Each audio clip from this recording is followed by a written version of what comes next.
मधु काका,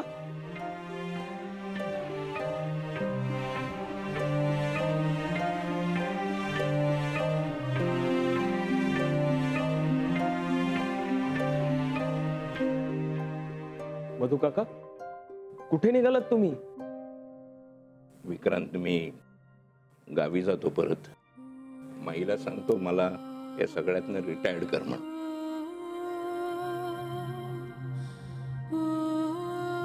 असं नका म्हणू मधु काका. हो, पार्वती आजींचा किती विश्वास आहे तुमच्यावर. आहे ग विश्वास, पण तो विश्वासाचा फुगा फुटायला साधीशीर टाचणी सुद्धा पुरेशी असते ग.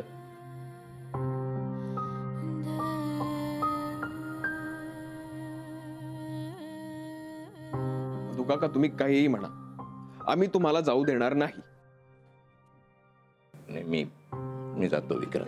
काय रे काय काय जातो काय? तू बॅग काढून घे त्याची. काय जातो? अरे नका रे अडवू मला, नका अडवू. ए मधु काका, तुला आठवते मी लहानपणी आईवर रागावून घर सोडून गेलो होतो आणि मग चालत चालत स्टेशन पर्यंत पोहोचलो. ते एका बाकावर रुसून बसलो होतो. तू तिथे आलास, माझ्या शेजारी बसलास, मला समजवलंस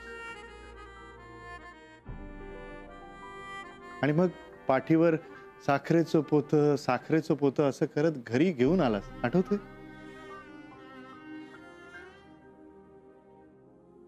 आठवतंय सगळं.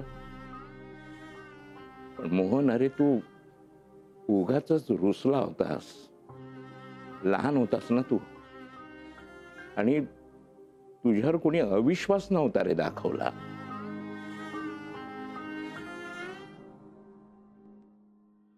पण तरी सुद्धा मला बरं वाटावं म्हणून तू माझी माफी सुद्धा मागितली होतीस. मग आता नेमकं उलट होतंय असं समज. पण तू इथून जाऊ नकोस रे मधु काका. हो काका, प्लीज.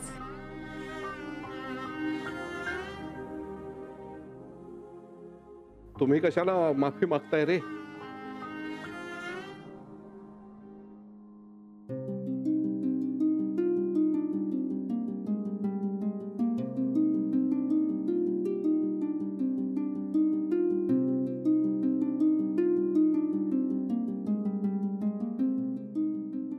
मधु, मधु, मी माफी मागतो तुझी, पण जाऊ नकोस रे.